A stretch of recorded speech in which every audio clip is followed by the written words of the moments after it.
Officer Arshad RD girls college Bharatpur. पिछली video में हमने मुद्रा परिमाण सिद्धांत का अर्थ और प्रतिष्ठित अर्थशास्त्रियों द्वारा मुद्रा परिमाण सिद्धांत की व्याख्या को देखा था और इसमें हमने देखा था कि मुद्रा के परिमाण और देश के सामान्य कीमत स्तर में प्रत्यक्ष और आनुपातिक संबंध होता है। दूसरा, मुद्रा के परिमाण और मुद्रा के मूल्य में विपरीत आनुपातिक संबंध होता है, अर्थात मुद्रा की मात्रा बढ़ाने पर वस्तुओं सेवाओं की कीमतें बढ़ती हैं और मुद्रा का मूल्य कम होता है और वो आनुपातिक रूप में होता है, यानी जितने प्रतिशत मुद्रा की मात्रा को बढ़ाया जाता है उतना ही प्रतिशत वस्तुओं सेवाओं की कीमतें बढ़ती हैं और उतना ही प्रतिशत मुद्रा का मूल्य कम होता है। अब हम पढ़ेंगे मुद्रा परिमाण सिद्धांत की मान्यताएं, यानी प्राचीन अर्थशास्त्रियों द्वारा दी गई मुद्रा परिमाण सिद्धांत की विभिन्न परिभाषाओं में अन्य बातें समान रहें का प्रयोग किया गया है, जिसका अर्थ है कि नियम की सीमाओं के ओर संकेत करना है। यानी ये मान्यताएं तभी पूरी होंगी जो सिद्धांत सत्य नहीं होगा। ये सिद्धांत की निम्न मान्यताएं हैं।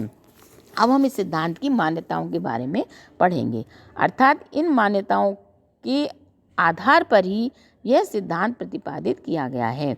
इन मान्यताओं को लेकर हम चलेंगे तो ये सिद्धांत लागू होगा और इन मान्यताओं से अगर हम हट जाएंगे तो ये सिद्धांत लागू नहीं होगा। प्रतिष्ठित अर्थशास्त्रियों द्वारा मुद्रा परिमाण सिद्धांत की मान्यताएं इस प्रकार हैं। नंबर 1, व्यापार की मात्रा स्थिर रहनी चाहिए, यानी मुद्रा द्वारा क्रय विक्रय कर जाने वाली वस्तुओं और सेवाओं की मात्रा में कोई घटत बढ़त नहीं होनी चाहिए। यानी जो व्यापार है वो, यानी उत्पादन की मात्रा, व्यापार जो है वो स्थिर रहना चाहिए। मुद्रा द्वारा क्रय विक्रय की जाने वाली वस्तुओं सेवाओं की मात्रा स्थिर रहनी चाहिए, कोई घटत बढ़त नहीं होनी चाहिए। दूसरी, वस्तु विनिमय के सौदों में कोई परिवर्तन ना हो, अन्यथा यह सिद्धांत क्रियाशील नहीं होगा, क्योंकि इससे मुद्रा की मांग बढ़ जाती है। अगर वस्तु विनिमय के सौदे कम हो जाएं तो इस सिद्धांत लागू नहीं होगा।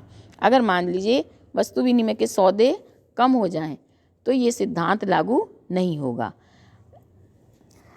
इसका मतलब ये है कि उत्पादन अगर कम हो जाएगा तो इससे क्या होगा, अगर मुद्रा की मात्रा उतनी ही है और उत्पादन कम हो गया तो इससे क्या होगा कि वस्तुओं की कीमतें बहुत ज़्यादा बढ़ जाएंगी, उसी अनुपात में नहीं बढ़ेंगी जिस अनुपात में मुद्रा की मात्रा बढ़ी है। तो वस्तुओं की जो बिक्री है, उत्पादन है, वो भी स्थिर रहना चाहिए। मुद्रा और साख में अनुपात भी स्थिर रहना चाहिए।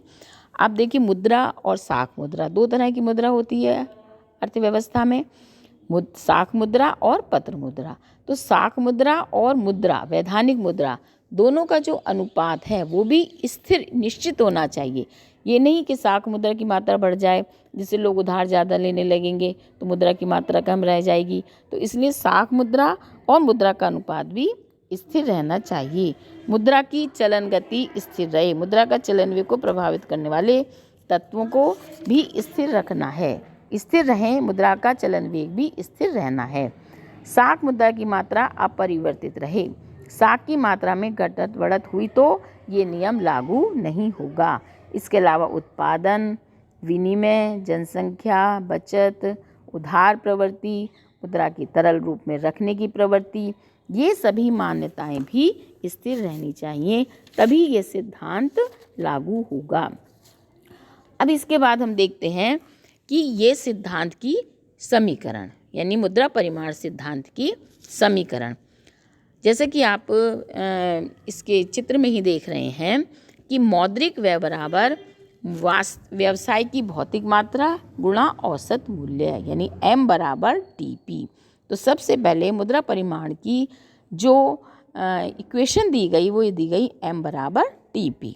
इसके बाद प्राचीन अर्थशास्त्रियों द्वारा मुद्रा परिमाण सिद्धांत की समीकरण ये P बराबर MT, इसको हम ऐसे भी लिख सकते हैं M बराबर PT या M/T बराबर P या PT बराबर M। इसमें P बराबर सामान्य कीमत स्तर, M बराबर देश के प्रचलित मुद्रा का कुल परिमाण यानी मुद्रा की मात्रा, T बराबर वस्तुओं और सेवाओं की कुल मात्रा या कुल व्यापार। इसके बाद संशोधित समीकरण आई, इसमें लिया P बराबर MV/T, यानी पहली समीकरण में P बराबर M/T, P बराबर है सामान्य कीमत स्तर, M मुद्रा की मात्रा और T वस्तुओं और सेवाओं की कुल मात्रा। इसके बाद संशोधित समीकरण में P बराबर MV/T, यानी P बराबर प्रचलित मुद्रा की कुल परिमाण यानी मुद्रा की मात्रा, V बराबर प्रचलित मुद्रा की औसत चलन गति। औसत चलन गति को हम पिछली वीडियो में डिस्कस कर चुके हैं। इसका मतलब ये है चलन गति, V का मतलब है चलन गति। चलन गति का मतलब एक व्यक्ति के हाथ से दूसरे व्यक्ति के हाथ में जब मुद्रा हस्तांतरित होती है तो उसको मुद्रा की चलन गति कहते हैं। तो V बराबर मुद्रा की औसत चलन गति, O या T बराबर वस्तु और सेवाओं की कुल मात्रा अर्थात कुल व्यापार, और P बराबर सामान्य कीमत स्तर। तो इस प्रकार जो प्रतिष्ठित सिद्धांत के आधार पर P बराबर MV/T, ये आपकी समीकरण है।